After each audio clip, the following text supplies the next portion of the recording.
want people around me to succeed as well. Family seems something that's very important to you. I never want my wife to feel like she needs to work. How much freedom do you think you'll be able to have? I find cooking so enjoyable. As crazy as it does sound, I think. Obviously Asian. I hope everyone can tell. Hopefully my mom doesn't see this. Yeah, shout out to my mom. Welcome to Casual Conversations. I'm your host, Lawrence, and I have a very special guest. Cool. Thank you, Lawrence. It's a pleasure to be here. Yeah. I'm Jeff. I'm a second lieutenant in the U.S. Army and second-year medical student here at Albany Medical College. And it's a real honor and pleasure to be here today. Thank you. Yeah, of course. I think having different perspectives on this platform is something that I really do value. And just your experience within the military, that's something that, once we get into medical school, that's an avenue and an option that they do provide. And I didn't really know too much about it, right? And so I know that there are people who have military backgrounds. And I just wanted to learn a little bit more, what your experience is from the first time you kind of entered that path, or if it was familial related, and how it's been going so far. Yeah, I had no family in the military. I've had no military background prior to, joining recently, before I started medical school. But military's always been something that I've been very passionate about. My parents came here with nothing. This country's afforded me many opportunities I'm very grateful for. I've always thought I want to give back somehow, and one route was always the military. Even before I went to college, I wanted to enlist, but with parents and everything, they told me no. Right? So then went to school, got into medical school, and then they came to me offering me a scholarship, and I said, hey, I get the best of both worlds. I could be a doctor, which I've always wanted, and I get to be in the military. So a little bit about the scholarship. I was approached in, I believe, December of my 4th year of undergrad. They came to me, offered me a full ride scholarship through medical school with a stipend that's roughly, I think, a little under $3,000 and a sign-on bonus, which I think now might be a little higher, but when I signed on, it was about $20,000. Okay.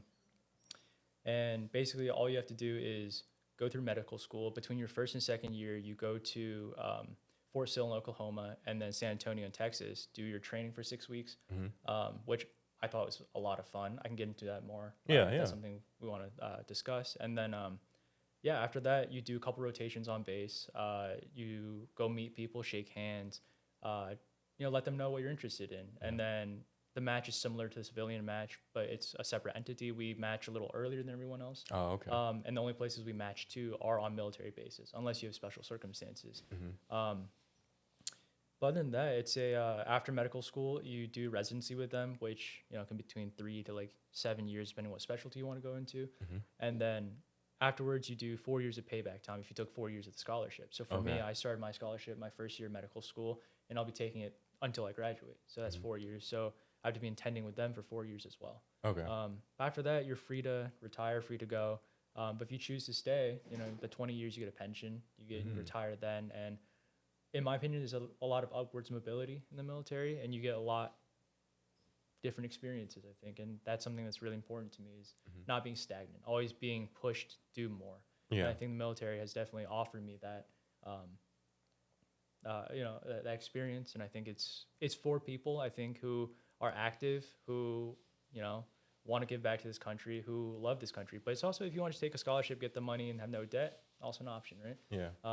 I know a lot of my friends I've met on base, they have different reasons to being in. And I know not a ton of people share my sentiment of why I'm in, but, everyone has their own story. Everyone has their own reasons, and I respect all of them. So, Yeah. Yeah. I was always scared because, once you get to med school, you get the people who are trying to recruit, and, they lead with the scholarship opportunities. And part of it for me, where the fear came from, was having control over my life, where I would be able to go after med school. And you spoke about being able to having to train on the bases and things like that. Yeah. And so do you know off the top of your head, what are those locations, and how much freedom do you think you'll be able to have? Yeah, so that's definitely one of the big drawbacks of doing military medicine is they can tell you 3 weeks ahead of time, hey, you're moving either a CONUS, which is overseas, or you're moving different bases. So I know up here, Fort Drum is, I think, one of the stations you'd be at over at excuse me, I'm blanking. Walter Reed, another great one. I have a lot of friends at Walter Reed who are doing medicine there. There's one Georgia, Texas, South Carolina, North Carolina. there's a lot of options, obviously, and you do get more or less of a say since the military is so small that if you just get close enough to one physician Okay. while you're doing your audition rotation, they'll stick their neck out for you and be like, hey, we want you to come here. Yeah. And sometimes before you match, you already know where you're going, Right. which is nice. And like if you choose where to audition, so audition where you want to go, and butter up the right people, and you always get what you want. Yeah. Yeah, the path to medicine is so diverse, and there are many different avenues that you can take, either before getting into medical school and even after going towards residency. And so I just wanted to learn a little bit about like your path to medicine. So, like a quick reason to why medicine, and then like sort of your path. Yeah, of course. There's a lot of cookie cutter responses Yeah. that I fall into, which is like, I want to help people. I care about people. And that's true to a degree. I think my exposure to medicine was definitely a little different. I think I was always in and out of hospitals as a kid. And every time a doctor walked in, it made me feel comfortable, feel safe. And I Right. thought, hey, I want to do something like that. I want to Yeah. be able to make an impact on someone's life, to make them feel a little better when they're in the worst situation of their life. So on top of that, and then that was important to me and what pushed me to want to be a physician. But on top of that, I think the whole giving back to this country and loving this country, I think in a way the people who serve this country go out of their way, stick their necks out, and bleed for our freedoms. I think the least we could do is also give, or at least I could do, is go out there, make sure one more American comes home, make sure that they get to see their family one more time, because they're putting their lives out there for us. So the least I could do is try to make them come home and live a long, happy life as well. Yeah. Yeah, I can definitely understand the sentiment of always wanting to give back and, trying to treat the people who do go out to war, risk their life, just being able to provide that healthcare service to them.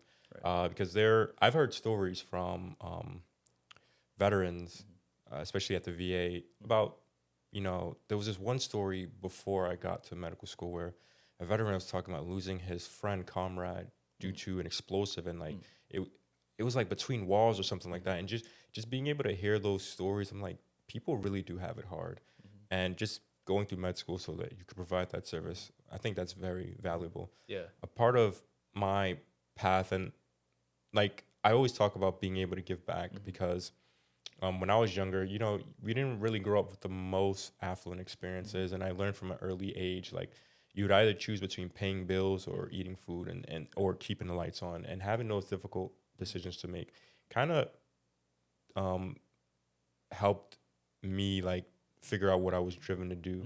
And so even before coming on here, I talked about what I would like to do as a physician. And I think it's crazy if other students hear it, but my goal is to be so successful that I could give 100% of my physician salary to provide free healthcare to people. Yeah. And I think, like, as crazy as it does sound, I think that's something that I always want to do.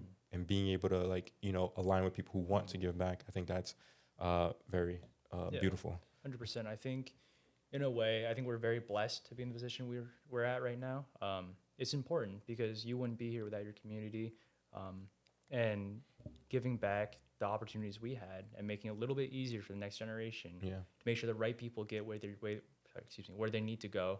I think it's important. I think being selfish with the gifts you've been given, the blessings, in my mind, is wrong. But I mean, everyone's entitled to their opinion. You don't have to give back if you don't want to. But same with me. I like to align with people who have that sentiment of, hey, it's not just about me, right? I want people around me to succeed as well. People who grew up like me, people who not just look like me, but have the same characteristics or morals. I want those people to succeed as well. Yeah.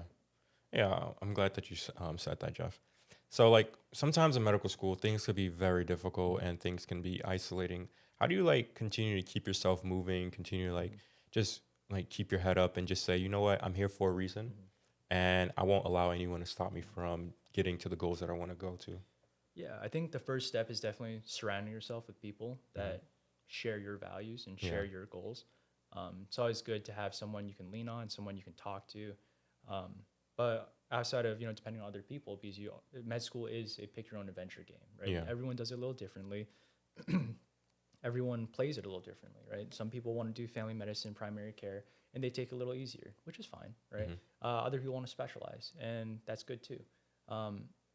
But I think having that mindset of I need to get this done today. No one's coming to save me, do it for me. And I need to stay disciplined. I think in medical school, motivation's good, right? I have motivation to do military medicine to help more Americans come home. But that's not gonna, make me want to stay up until midnight or 2 a.m. studying, right? What does that for me is me staying disciplined, knowing that this needs to be done today, or else I'm not gonna, get it done ever. And it's gonna set me back and I need to stay ahead. Right. Yeah. And I think that's important, being able to, prioritize things and make sure that you get everything you need done in a timely manner so you don't disappoint yourself and the people around you. Yeah, exactly. And I do sometimes think like having certain pressures on you can weigh a lot and can be a little heavy, And I think the way you said it, sometimes there aren't going to be people who will save you, but just knowing that the effort that you already put in to get here is significant enough to help you realize that you can continue to move forward and continue to keep going. And so there are times within medical school where I'm just like, dang, this is actually pretty hard. But I come to the realization, as a physician, I'm not going to sell myself on I know everything. I know enough to be confident, and I know enough to figure out how can I best treat my patient and provide the most efficient leadership and collaboration with the team that I'm going to work with. And so I always realize, okay, each component of what I'm studying can help somebody a part of the medical team and could lead to quality care to our future patients. And so, yeah, I'm glad that you know what you're trying to get to, and you continue to push forward to reach that goal. So, yeah, because sometimes people do give up. Yeah. One thing I will say, I mean, I've caught myself doing it. I'm sure many people, in medical school do it too, right? They see a hard topic. They think, you know what, pretty low yield. Yeah. I don't need to know this. But Right. the thing is, you never know. Like, yeah, statistically, maybe one disease is more rare than the next one, but it doesn't mean that no one ever in your life will show up with that disease. And it's important because we're not here just to learn things we'll never use, right? The things we learn now are things that will apply to everything we do in the future for the next 20, 30, 40 years of your career if you choose so, right? And it's important to put in that extra effort for the patient to see in the future because you never know. Right. And I think it's important, since we're in a position that's so important in the fact that we're dealing with lives every day. We're not out there like programming or like making like engineer. No disrespect, right? But if we mess up, someone could die, right? And I think if we can prevent preventable deaths as a physician, I think we should work double, triple as hard, just because every life is important and every life is worth saving. And you shouldn't let your laziness and your undisciplined mind get in the way of that. Yeah, I can hear exactly where you're coming from. I think also a part of my experience in medical school and just being able to reflect, medical school provides you a level of growth that I think some other careers don't. Like being able to be under difficult pressure and having important stakes on the line, it kind of helps you develop who you are, but sometimes it breaks people. And so how do you stay grounded, to not develop a cynical mindset? Because sometimes we do see attendings, and I'm never going to stray away from being able to talk about stuff like this. There are some attendings who are going to take whatever they're going through out on you as a medical student, a first year resident, and things of that nature. So how do you keep yourself grounded to make sure like the pressures don't collapse on you? Yeah, I think a lot of physicians end up developing that cynical view is because they do see themselves as better than people, which, all intents and purposes, you have a doctorate degree, you make more money than people. But that doesn't make you a better person. Doesn't make you more important. Doesn't make your life more valuable. I think for me, at least, it's important to see every single person as someone of value, someone that deserves respect, no matter what they do, what you see of them, and like how their outward appearance looks. I think everyone deserves the same level of respect, and I think it's important, even as physicians, to give that respect. I mean, it's hard sometimes when you're seeing 20 patients a day, and maybe one of them upsets you, right? Or it says something out of pocket that you don't appreciate. Or taking a step back and just thinking, wow, this patient's in a lot of pain, or this person has gone through a lot. Maybe I do need to take a step back and reevaluate where I'm coming from. Did I have a bad day? Did something happen to me this morning? Did my attending, yell at me and I'm taking it out on the patient? I think it's important to view everyone as equal and everyone deserving of that respect and care. Yeah, I'm actually very glad that you said that. I've always had that sentiment in my head as well. my name, like I'm Lawrence, Mhm. but I'm also like becoming a physician. Like being a physician isn't my identity. And so I always approach people with grace and just seeing the value in them. And I think it's very important that you say that. Just because you're becoming a physician doesn't mean that you're more important or more valuable than someone else. Yeah, you can have the knowledge to save lives and stuff like that. But, I think everyone is important. Mhm. And sometimes I think of that while I'm moving through medical school. For example, people sometimes overlook like the janitors and stuff like that. I try to do my best to, just say hi to people who keep the infrastructure in the building right. Some people, they feel like they're too good to even Mhm. talk to people like that. And I'm just like, you know what? I never want to get to a point in my life where I think I'm too good for someone, Yep. or I think my time is more important, more valuable to just see what's going on with somebody and just like understand that what their human experience is. Yeah, everyone has a different background. It's important to Yeah. keep that in mind. And, you know, they might not be as well off as you, but it doesn't Yeah. mean they're a bad person. It doesn't mean that they're less than you. And I Yeah. think, like, I do the same thing sometimes where, like, I'll say hi to, like, the volunteers, janitors, like, Yeah. people who keep this hospital going, Yeah. right? Without them, without our nurses, without our techs, we'd just be a group of physicians, Yeah. like, just doing whatever. Yeah. Right? And, like, we wouldn't have the support or the infrastructure to do what we do. And I Yeah. think it's important to be grateful that there are people who, are on our team, and we should work together, not look down or, belittle people just because they didn't choose the same career path as us. Yeah. Yeah, I completely agree. And I think to spin off on that, just being able to, have things that you're investing in, Mhm. right? And a part of that within medicine is that we're spending so much time studying, right? And things that I notice about people is when they do invest in themselves, invest in like their physical health and their mental health and things of that nature. And sometimes it is difficult to, just exercise. Mhm. So I can always acknowledge when I do notice someone who does Mhm. exercise, and you're a very fit guy. So like, Thank you. Yeah. what keeps you? Is it the military aspect, or is it something that you've all developed on your own? Yeah. So I think I started working out before I, got in the whole military thing. I think it was during COVID. Mm-hmm. I put on a lot of weight at that point Mm, because all the gyms were closed. I couldn't do anything. And I thought, you only have one life, right. right? You're only this young one time. You only have an able body for so long. Why waste it? Mm-hmm. Right? So I started working out, lifting weights. I did my first bodybuilding show, I believe my sophomore, junior year of undergrad. Mm-hmm. But I mean, even now, after I stopped doing shows because everything got kind of busy, I still want to go back and do it one day. But another aspect is the military, right? I think, well, at least when I was on base, there's a lot of people who are undeployable, who Mm-hmm. aren't in shape, who can't like go overseas because they're a dead weight, right? When you're overseas on a team, even like here in the hospital, you need to be able to do your job, right? Mm-hmm. And it's especially demanding when you're in the military. You need to be able to move, be able to like pick up your stuff, and like be physically fit enough to do that. And for me personally, I do want to be deployed as much as I can Mm-hmm. when I'm attending. I want to go overseas. I want to see things. I want to help people. I want to do something that matters. Right? Right. Bring another American home, like I always say. Um, so for me, being fit is me being accountable. Right? I'm Mm-hmm. holding myself accountable to being able to put in that extra legwork, to be able to carry someone across the battlefield, to maybe again for them to come home one day. Yeah. So what's your go-to exercises when you're in the gym?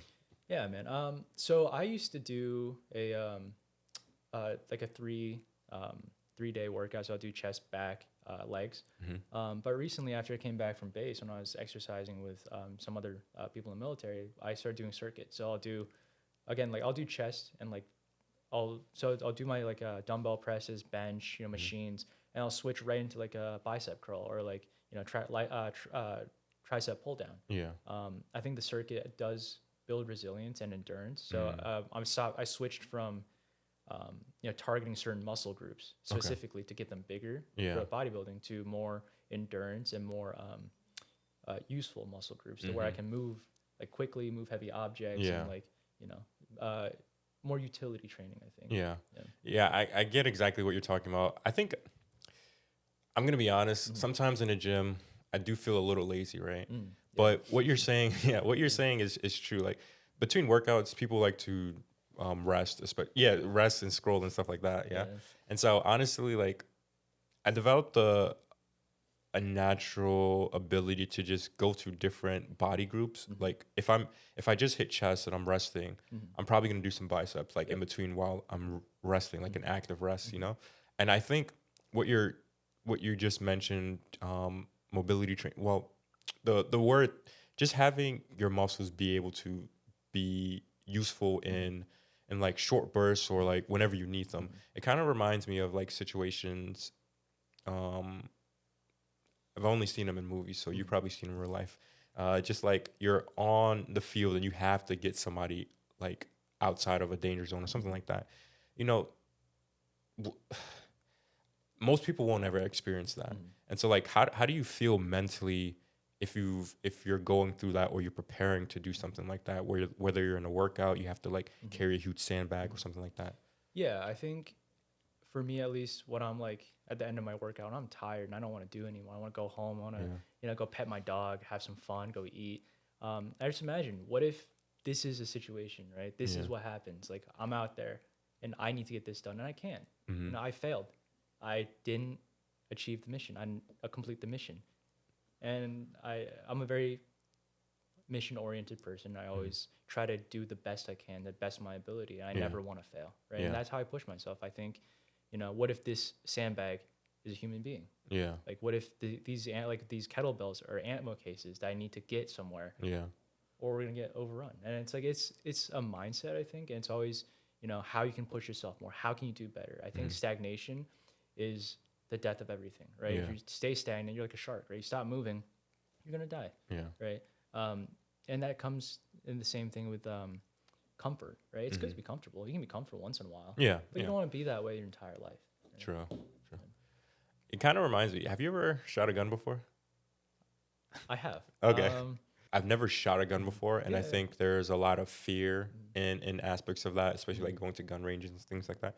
So like, you don't have to go into anything personal, but like, what's that experience like? Because sometimes I like to just hear people's different experiences. Yeah, so I'm not afraid to say it. I'm a proud legal gun owner. Okay. I own multiple guns. I shoot very responsibly. I make sure to clean up my ammo afterwards. I shoot at designated areas. Okay. I remember the first time I shot a gun, I was also scared. I thought, hey, this is a dangerous weapon. It could go off any point. But after you get used to it, after you handle it enough, you realize it's just a tool. It's like any other tool, like a hammer or a saw. Yeah. As long as you respect the weapon and you make sure you do everything correctly, clearing the barrel, like checking your ammo, cleaning your gun, make sure Yeah. it never malfunctions. Yeah. And that's the key to like staying safe with it. And Yeah. if you ever want to go, let me know, and I'm more than happy to take you out and go shoot around. That's cool. That's cool. Yeah, Yeah, because sometimes like stuff like that is dangerous, and a part of it is the mindset. You know, for example, fears in terms of like you get like let's say you're at a high cliff and you start getting that same fear where your heart starts to race.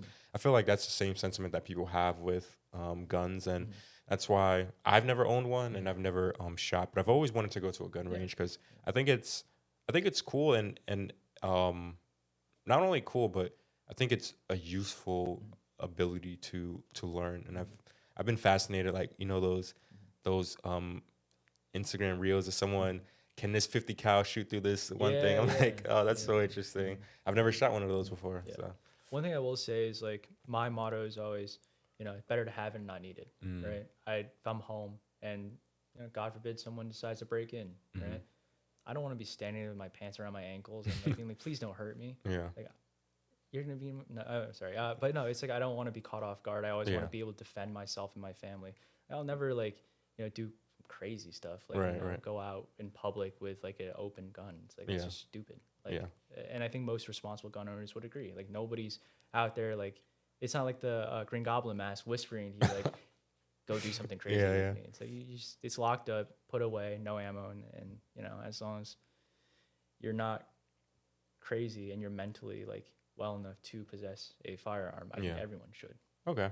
I think almost lost my train of thought. But to me, family seems something that's very important to you. And down the line, like wife and children and things of that nature. What's your ideal like family dynamic? Like, do you see yourself as a physician who is the sole breadwinner of your family? Like, what is your family dynamic that you see in the future? Yeah. So, I mean, I feel like I'm pretty progressive on this. One day I hope I get married and have kids. I never want my wife to feel like she needs to work, right? I want her to enjoy her work and enjoy going to work. Yeah. If one day she decides, hey, I want to stay at home. I want to, participate more in our kids' lives. I want to be a PTA mom, or like, pick up a hobby, like start a business. Mhm. I want her to feel free to do that. I want to make enough money to where our family's comfortable and she can pursue what she loves, because I Mhm. already have what I love. And, I think, like they say, right? Happy wife, happy life. Okay. And I do subscribe to that. I think, for me at least, I derive a lot of joy and happiness seeing the people around me happy. Yeah. And if the person you love the most is madly in love with you and happy to be around you, I think that's what builds a strong family. Okay. All right. So here's a really important Mhm. question too. Yeah. Order of importance. Mhm. Wife. Which What would you place in order of importance? Wife, daughter, mother. Ooh. What would you say? Well, okay. So first, I think number one, no question, above all else, God. Right. Okay. All No, right. no That's question that's a about that. fair one. I love my mom to death. She's my biggest fan and biggest Mhm. supporter. I wouldn't be here without her. Mhm. But I think, what I believe in biblically is that you do have to love your wife Mm. above all else other than God, right? God's Yeah. number one, and you need to love your wife, and then through loving your wife, you will also love your daughter, or Right. your kids. And I think my mom is important to my life, but I Mhm. think she also would understand that one day, I do start my own family, Yeah. and that she's important to me. Mhm. But when it comes down to it, I think you love your family first, your Mm. immediate family first. I have no pushback on that. That's the order that I had in my head. Some people think it's a little different, Mhm. and I think they think differently based on what experiences that they're going through. Yeah. Like right now, no wife, Mhm. no child, Mhm. only a mother right now. Yeah, But I could still say the same thing: wife, daughter, and mother. 100%. So hopefully my mom doesn't see this. Yeah, shout out to my mom. Yeah, honestly, yeah. Yeah. But yeah, I can agree with you. The whole being able to be in a position that you can take care of your family, Mhm. and if your wife decides that she wants to do something else, that's Yeah. cool. I think a part of medicine that I think people glaze over is how difficult it does make relationships. Mhm. And I think it's very easy to say, you know, within medicine, I lose part of my 20s, but I'm doing it because there's a great service that I'm going to provide to my Mhm. patients. And sometimes physicians, when they do talk about it in that way, they never want to be honest about this kind of really affected my life in a negative way that even though I was aware, I wasn't physically going through it, but now I'm physically going through it. Mhm. And so, how do you think you'll manage that situation? Yeah, I mean, it's always tough. I've had friends who had dual physician households, right? Hmm. Both mom and dad were doctors. And one of my friends had mentioned that he saw his nanny growing up more than his parents Mm, because they were both so busy. yeah. One thing I will say is I know I'll change my mind in deployment. Not Hmm. like I never want to go on one, but I think once I have kids, once they're old enough to remember, I think I do want to be around with them. Yeah. And one thing I did notice with because I want to do trauma surgery, Hmm. it's very demanding. The hours are pretty wishy-washy. Like Hmm. sometimes you stay. I mean, the last week I was in the OR for 15 hours. Oh wow. We rounded at 5, and then we were in the OR from 8 until midnight. Hmm. Um, but it's hard because like when you're scrubbed in, you can't text your wife being like, "Hey, honey, I'm gonna be a couple hours late." Yeah. They just have to accept that sometimes a case comes in and you can't leave. Yeah. Right? But it's important, I think, to when you do have time off, you're not just sitting in bed scrolling Instagram Reels or Yeah. like having a lazy day, as you call it. Spend some time with your wife. Spend some time with your kids. Yeah. The doctor I work with, Dr. Taffin, he's a trauma surgeon, best guy I've ever met. Hmm. I love working with him. Do a lot of research and shadowing with him. Um, After a long day, we're sitting there doing research, going through cases, and he'll say, "Okay, I gotta head out." And I'm Yeah. like, "Oh, you going home to take a nap?" He's like, "No, I gotta go to my kid's game, or I gotta Okay. go to my kid's event, or I gotta go spend some time with my family." Yeah.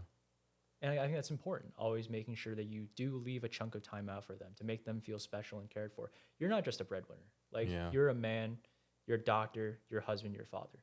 All those roles, they're not equally important, Hmm. but they're all should be part of your life. You can't just say, "I make enough money, therefore I'm gonna do whatever I want." Yeah. Yeah. No. Yeah, I completely agree. And sometimes it might come across as controversial to even say that, but to me, family is more important than my career. Mhm. I know my career will be able to provide me the financial structure to take Mhm. care of my family, but my family is is going to be there during those tough times, during the times 100%.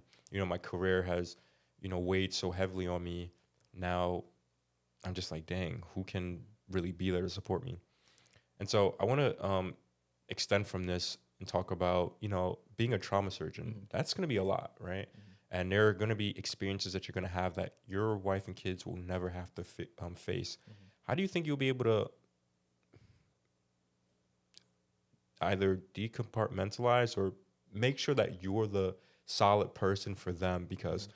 you're giving so much of yourself to your career. By the time you get home, sometimes the authentic version of you or the tired version of you isn't the most appealing, Mhm. So how do you make sure, okay, there's no way that I'm going to give this burnt out person to my Mhm. wife, kind of thing? Yeah. So I think, I'm obviously Asian. I hope Yeah. everyone can tell. Um, but there's always a negative connotation to therapy. Yeah. It's looked down upon. You're seen as crazy if you need it. And like me personally, I've seen therapists, right? Mhm. I've had long days, hard, like, events in my life. Um, and I wouldn't have gone through them without therapy. And Mhm. I think it's important to find someone that's not your friend, that's like someone, I guess, in a way you pay money to like Mhm. talk to because they have it unbiased and, they are there to hear you vent about your Mhm. day and they're there to provide a perspective that most people can't. Yeah. For me, I always think it's important to be mentally well Mhm. and physically well. I think for a lot of Asian cultures, the mental part of it, they say like, take a break from your mental health and focus on your career, right? And Mm. that's just so bizarre to me. It's like Yeah. you don't have a career if you don't have a mental health. You lose your family if you come home and start like swinging and like, Yeah. getting upset and like, yelling at your wife. That's how family and love dies. Mhm. I think it's important, like you said, to compartmentalize. And how you do that's up to you, right? Yeah. Obviously, don't go out and drink and like, do crazy stuff, but Yeah. see a therapist. See him once a week, twice a week. Talk about your week. Say what you saw. Say like, hey, today's case, for example, like, oh, as a kid, it was really sad. It really made me feel some sort of way. It really Mhm. like drained me. Yeah. Don't go home and take that to your wife or your kids, and like, they don't need to know all that. Like Yeah. your trauma, obviously, like your trauma is important and it Mhm. should be heard, but sometimes it's important to protect your family Right. and like protect their well-being and not trauma dump on them. Yeah. Yeah, that's something that is very important. And a friend of mine, she was speaking about this recently, and I think it's a good, like, the way that you're thinking about it early on before it even gets there. I think so many people don't really think about it until it happens. Um, and to me, I've never gone through therapy or like thought of it, but that's never going to be something that I think is for someone who's off or there's something that there's not mentally there. Um, so I'm always in support of therapy and, being able to access it myself. That's something that I would definitely like to experience, especially like with Nigerian culture, which is where I'm from. You don't really hear too much about therapy.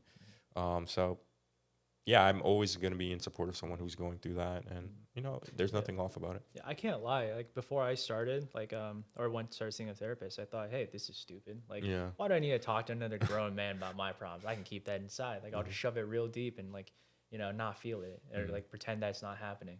But the truth is, you only do that for so long, Right. and eventually, with like med school, like personal life, and all those things, they build up, and Yeah. eventually you do crack, and you do like get burned out, stressed, and all that stuff. And Mhm. it is good to seek help. Yeah. Right? And I think a lot more people should seek help. And AMC, they do a great job providing that service. It's Mhm. just you have to look for it, right? Yeah. And you have to be willing to go to access those kinds of Yeah. Yeah, that's true. That's true. I need to start accessing it a lot sooner too. But yeah, thank you definitely for sharing that. yeah. We always hear about military, and especially like I was on Hulu and they've always show like the military ads and stuff like that. So I kind of wanted to hear a little bit more about your experience, if you've ever done anything like recently this summer or something along those lines. Yeah, so between your first and second year of medical school, you're usually required to go on base to do your DCC and your BOLIC training, which is officer, Mhm. commission course. Okay. So you get commissioned to be an officer in the military. And so for the first half, we were in Oklahoma in Fort Sill. That was interesting. It was definitely more of like a basic training type of environment. We were Mhm. basically in a classroom with I Mm. think about 30 people, like Okay. our bunks. So we're sleeping in one big room with 30 people. Oh wow. We had maybe 2 feet of space between our locker and our bunk bed, and 2 feet from the person next to us. But it was a good time. I will say, you learn a lot, and you Mm, do realize that you're a part of something bigger than yourself. okay. That the military, for all intents and purposes, you're a team, right? Mm, You work together, you get things done, and you are always there for each other. yeah. Um, while I was at DCC, I was the platoon leader for about a group of 50 people, and my platoon sergeant was a woman who was also there, second year medical student. Hmm. And one thing I will say, I was like shout out to military women. They put a Yeah. lot of work in. They really do get the short end of the stick sometimes. They get looked down on, and they have to work extra hard to get that recognition. Um, I think that's definitely something I picked up on while I was there. Yeah. Um, I will say half the time, I was platoon leader. I was just, chasing butterflies, like having a good time, and Uh, sometimes just drifting off. And mhm. she was always there helping me, like making sure things were done, and like, people were accounted for and accountable and squared away to, do what we were doing, like drilling, like, whatever we were learning that day. Mhm. Um, there's a very big shift in culture in the military. I think Okay. I personally like it. It's not as intense. It's not as PC as Okay. like, because when you're in the field, when you see certain things, it desensitizes you a lot of stuff, and it's a lot looser. And Mhm. obviously, you still have to like maintain your composure. You're a professional. Yeah. You represent this country. You wear a flag, right? You have to act like it. You don't go out and like, say, out of pocket stuff to like civilians. You don't say out of pocket stuff to each other. You show each other respect. Yeah. And I think that goes very far for in your career, not just in the military, but overall. At DCC, I think we spent most of the time just in a classroom, right? We were learning about what it means to be a soldier, what it Mhm. means to be a doctor in the military, and the customs uh, and all that stuff. And I will say, at DCC, I met some of my best friends. Even now, I still talk to them. Nice. There's Matt, Kenny, and Carmelo, and you know, it's a melting pot. It really is. I think it truly is what this country stands for. It's a group of people with a common goal. No matter what skin color, race, creed you are, we all get along. Mm. And I think that's something that's really important to me, is that you're not judged on the color of your skin, but the character of your person. And in the military, that goes very far. Okay. Yeah, I think some people have positive views of the military and some people have negative views of the military, especially with things that are Mhm. going on currently, right? Mhm. And you talk very highly, and there are people that you've met that I think you could call like lifelong friends Mhm. or people who have your back, Yeah, and 100%. yeah, in like difficult situations. So like for me, I'm always hesitant about like being a part of the military and Mhm. things of that nature. So like, what's I guess like not necessarily a selling point, but people who may come from disenfranchised Mhm. backgrounds or who haven't had the best experience with either law enforcement or military, Mhm. like what would you say to those kinds of people? I think obviously this country's flawed. There's a lot of things that are wrong with this country, even like in all facets of life. Like the military I think, is great, right? But there are things that need to change, and there are things we can improve on. Just like Hmm. this country, I think it's built on great ideals. It's great, built on very solid morals, but we fall short. We always Hmm. fall short, and I think there's always things we can improve on.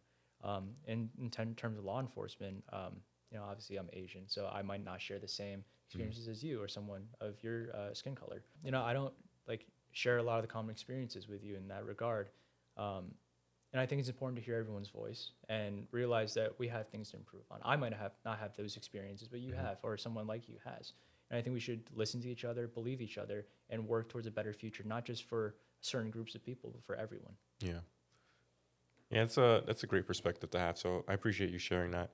Um, what's like one of your most difficult experiences from your times, like either at boot camp Mhm. or your experience with the military? What's the most difficult? Yeah, so physically, I would say, we were doing field training for a little under 2 weeks. Hmm. We were sleeping in tents in like the desert, like in the like deserty area, forest area, and during the day, it get to like 110 degrees Mm. or so. There was like it was hard living out there, and like working every day. We I think walk on average like 13 to 15 miles a day. It was You're carrying like, yeah, yeah. yeah. So we have Okay. a body armor, backpacks, Hmm. rucksacks, our service weapons, Hmm. and we have to go through the woods, like walk around, like train all day, right? Yeah. Physically, that was probably the most demanding thing I've ever done. I loved it though. It was a great time. I think it really builds resilience. I think Hmm. everyone should do it. In terms of mentally, I think definitely sitting, doing like the classwork or learning about the military because it was kind of like medical school where you're drinking out a fire hydrant, right? You're Mm. trying to absorb as much knowledge as you can as quickly as possible, Right. because none of us were really in the military before we took the scholarship. We don't know like anything about the military. Yeah. So, and we had 3 weeks to learn what it meant to be a soldier, what it meant to represent this country, and how we hold ourselves accountable and how we hold each other accountable. Hmm. Um, but again, I think if you have the passion to be there, it's not that bad. It's pretty easy, and for me at least, I loved every single second there. I loved everyone I met, Hmm. and I honestly don't have a single negative thing to say about it. So Okay. yeah. All right. That's nice. That's nice. Do you do you have like a place? You mentioned that like during residency, you're deployed at any specific Mhm. base that they decide. Right. Um, are there? Would you? Okay, where would you like to be Yeah. at? Yeah. So I grew up. I don't really have a place I would call my hometown. I moved Hmm. around a lot as a kid.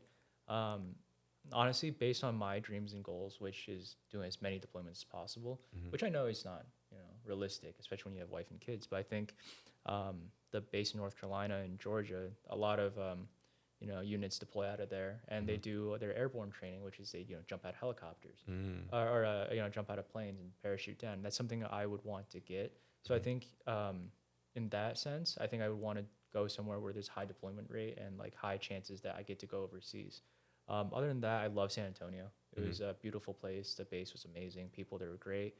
Um, I've been to the one in Seattle, JBLM, Joint Base Lewis McChord. Also, great place, great Hmm. residency, great people. So for me, I think I'm very blessed in the sense that I don't have anywhere that I truly like feel super drawn to. So, Okay. wherever the military sends me, I'm more than happy to go. Yeah. But, things could change. I could, end up having a girlfriend, wife, kids. And at that point, things change with time. And I Yeah. think that's definitely a conversation that will come up and we'll probably have a different answer for. Yeah. But for now, it's just, wherever the Army needs me, I'm one call away. Okay. That's nice. For me, like especially with medical school, having a specific location is important. Mm-hmm. Sort of for me, it's like family, being Mm-hmm. able to be close to home, kind of thing. But being able to experience different aspects of you know, the society or places that we live, I haven't really had too much experiences like that. So I think maybe like finding a different location and things of that nature, I think that's something that I would look forward to. But I am kind of getting tired of the cold. So if it is in the south, then hey, Yeah. See, I'm a big advocate on people traveling, not just yeah, in the States, but across the world. Like, I mean, obviously expensive. It's yeah, something that not everyone is able to do.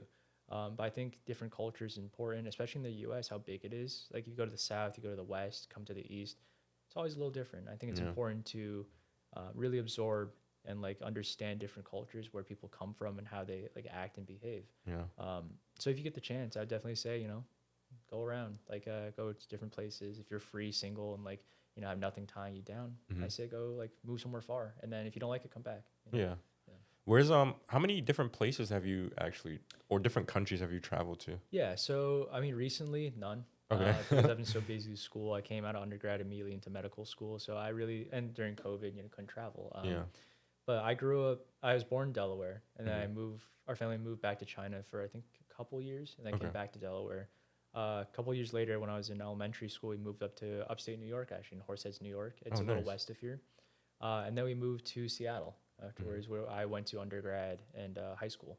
And then my parents moved down to California, which I still visit them once in a while. And Hmm. then yeah, so I've been on both sides of the coast. I haven't gone to the south yet, Hmm. except for San Antonio when training. Yeah. But I will say every place has its own quirks and features. The people are very different, and you just gotta find somewhere you love and Yeah. settle down. And I think before you do that, you definitely should go to different places and Yeah. not just stay comfortable. Yeah, that's true.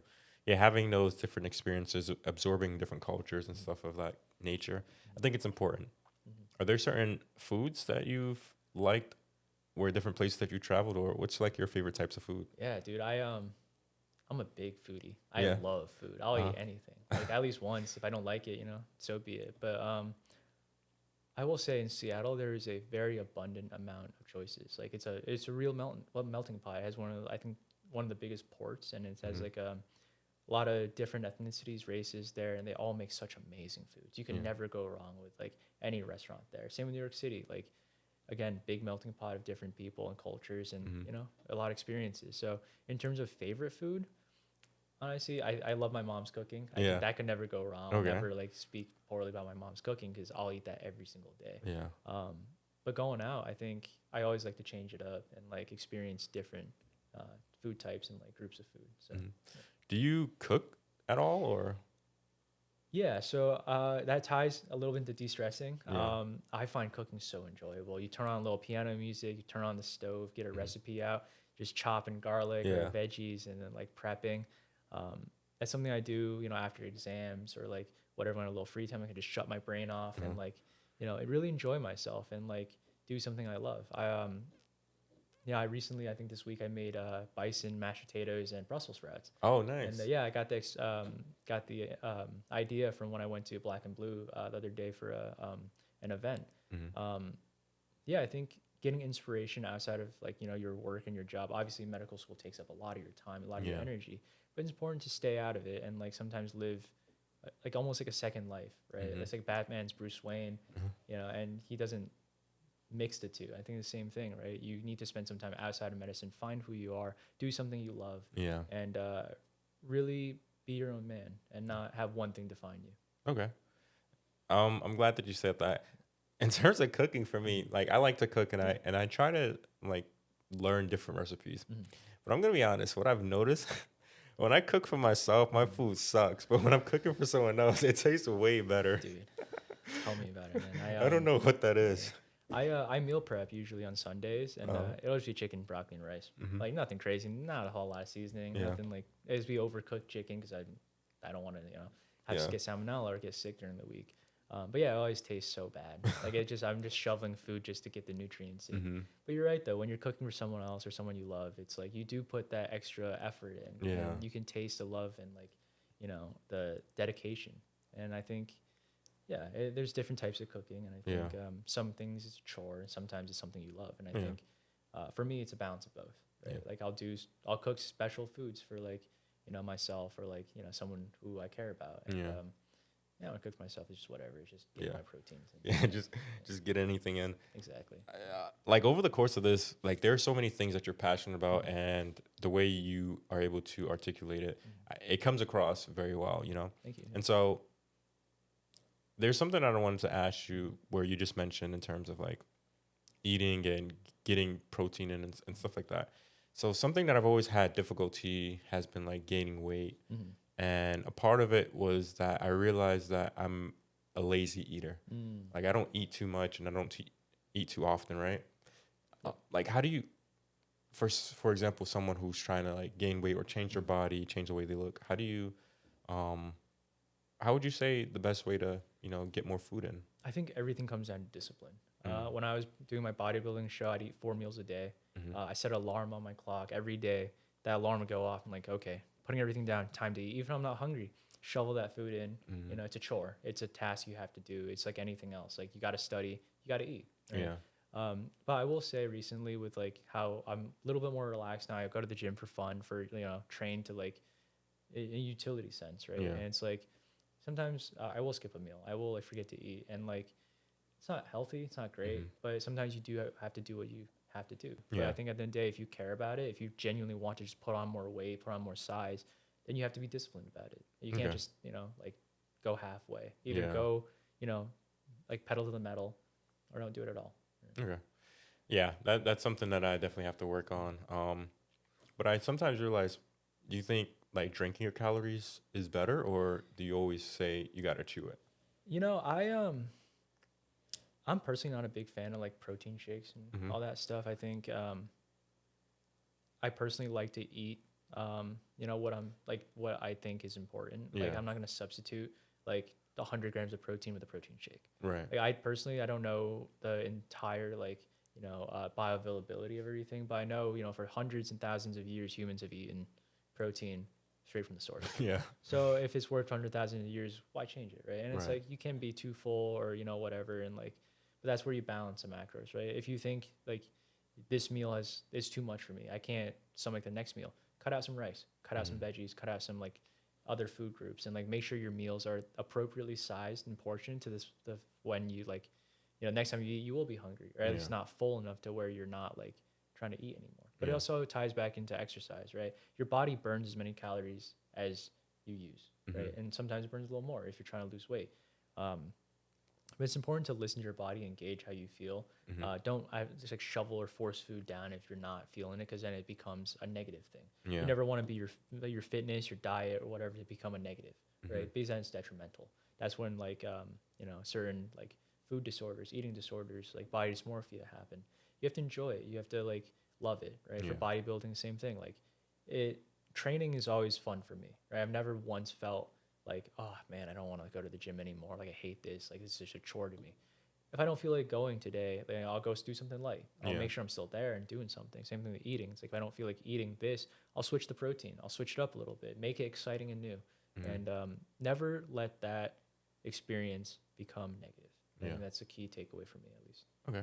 Yeah, perfect. That's perfectly well said. We could even talk about family a lot more because there's some things that I've always wanted to talk about in medicine, like we touched on before, how how difficult it does make family dynamics and like certain things that you want to achieve as a partner, and sometimes how it might not be able to happen. And so like some things that people talk about is like if you're going into medicine, there are specialties that are a lot harder than others. And trauma surgery, that's a really difficult specialty. And like neurosurgery, pretty much a lot of surgical specialties, they take up a lot of time. And sometimes people will say, I guess like the cutthroat people in medicine will say, don't go into these specialties if you think you're trying to have a life outside of medicine or if you want to like have a family kind of thing. And I think that's a pretty big disservice to people who want to go into medicine, especially like people where there aren't too many people who look like them in those specific specialties. And so like how would you have that conversation? Someone says, yo, if you want to have a family, don't even come into this specialty. Like, how would you approach that? Yeah, I mean, first I would ask, do you have a family? Yeah. Right. And it's like if you don't, then don't talk about that, right? Right. Like you don't know, and like I think at the end of the day, it comes down to balance, Yeah. right? What you prioritize, right? If you prioritize your work over your family and your loved ones, you're gonna sacrifice a lot of your family and your loved ones for your career. One thing I always think about is like when I'm like 80 or 70 or 80, God willing, when I'm like on my deathbed, who's gonna be around you? Mm-hmm. Not your career, Yeah. not your hospital. They don't care about you. The second you retire or die, they're gonna hire someone new. Right. The people that love you and your family and friends will be the ones around you. And it's important to always prioritize those things because your career comes and goes, Yeah. right? You're only gonna be working for what, like 30, 40 years of your life, but the other 30, 40, or 50 years, you're gonna be around people you love. Yeah. It's always important to be available and, be there for people that you care about. And I think, in a way, we work really hard to be where we're at, Yeah. but we're not here in a vacuum. We're not here because of our own efforts and our own will. Right? Mm-hmm. There's people that helped us and there's people who supported us, and I think it's important to recognize that and also give back to the people around you. Yeah. And like what I touched about before is that there's a level of passion that you have about a lot of things that you speak about. And family is really important to you and like those social relationships. And sometimes it's very unfortunate within medicine how there are people who create false narratives about people who they just don't like. And there was a conversation that we were having in one of our healthcare and society sessions where there was this physician who was getting kickbacks. I don't know if you remember, she was getting kickbacks. Yeah. And I don't know if she didn't know at the time or I'm not sure if she was aware or whatever. But basically, you can tell how, sincere she was and how forgiving that she was asking. And I put in the comments, I said, when people don't like you, they'll always find a reason to not like you. And I kind of realized, you know what, within medicine, there's going to be people who just genuinely they'll have something against you, and there's nothing that you could do about it, right? Yeah. And so I kind of move with the sentiment that, you know what, if they have these negative views on me, so what? I'm just going to continue to be the good, solid person that I am and continue to help as many people as possible. So, like, let's say someone who's going through experiencing negative points of view that people are misrepresenting them. Like, how would you maneuver that situation? Yeah, I think you know, you can't be everyone's cup of tea. You're Yeah. always gonna, you know, make someone upset. You're gonna say something that someone doesn't agree with. Are you gonna focus your entire self worth and personality on other people, or are you gonna be your own man, right, or Yeah. be your own woman? Right? I think it's important. Individuality is important, and you need to live your truth. Right? Say what you think is true, and die on hills that you're willing to die on. Yeah. I think one quote I really liked that I heard recently from Tom Brady is that why would you take criticism from someone that you wouldn't take advice from? Mm-hmm. Right? And I think it's the same thing. Like, why do you care about what other people have to say about you? Yeah. And I think, you know, stepping back and realizing your own self worth, and if what they're criticizing you is true, then, you know, learn to change and, Yeah. you know, be a better person. But if what they're saying is just, you know, they're flapping their gums just to say something, everyone has a mouth, right? You can't control what comes out of their mouths, but you can control yourself and be, you know, show your character and like who you are, Yeah. right? You personally show, you know, like only you know who you are and how real and how, sorry, I lost it. Yeah. Yeah. Only you can show how real you are and the real you. And if people decide to believe in what they hear, that's their own right? You can't convince someone to like you. Yeah. And you can only convince someone that, like, you know, you're a decent person through your own works, actions, and words. Yeah. And I completely agree. A recent post that I made that with the medical school, you'll find some of the fakest people. And that's something that I definitely stand by, because you'll come in thinking that, you know, you're leading with great intentions, but the entire time somebody has already created a negative point of view on you, and they'll smile on your face, and you'll think you're good with them, but the entire time they're talking about you behind your back. And that's the unfortunate sentiment within careers like this. And I don't really understand why that is the case, because you would think that people who are coming into a career to help people are genuinely trying to do that. But, you know, in medical school, there's a game, and people play that game very well, at least to faculty, but to other students, you know, you could see right through it. And it's unfortunate. There are people who experience those kinds of people, and, you know, hopefully you don't have to go through it, but, you know, it happens. Yeah, like people sacrifice their character to get ahead. They do whatever they can to, like, you know, be better than the next person, to get ahead, do a little better. Yeah. And, you know, something I'll never sacrifice my character, who I am. I'll never sell out to, you know, the highest bidder, or say what the right thing or say the, you know, what society deems the right thing just because I want to fit in, right? I always speak my truth, die on hills that I believe in. And if you don't like that, you don't like that, right? And I'll never be fake. I'll never, like, say something I don't mean. But that's a personal thing, and I think it's really rare nowadays, especially in medical school, because how you come off and how you present yourself does matter, right? You can be the smartest person in the world, the best doctor in the world. If someone doesn't like you, they say something, you know, that ruins your reputation. So a lot of people will protect their reputation by sacrificing their character, and that's a, you know, personal choice. And I think, yeah, I respect and I, you know, want to be friends with people who do speak their truths, who are real, because if we're friends, I don't know who the real you really are, then one day you might flip on me, right? And, like, vice versa. If you're not a great person, but you act like a great person to me, one day that could change. And I don't want to be a part of that. I don't want to find out, right? And it's like, Yeah, I completely agree. I think also something that we talked about earlier on was how, it's slipping my mind, about becoming a physician doesn't make me a better person. It doesn't make me a more valuable person or a more important person. Some people might hold the sentiment that it actually does, because you have the knowledge to, like, take care of people. But what I'm getting from you is that everyone is valuable, you know? And I think that's a really important quality to have and know early on, because, like I say, medicine will always be a part of my life. It's not my entire life. And sometimes I feel like it's unfortunate when people have medicine be their entire life.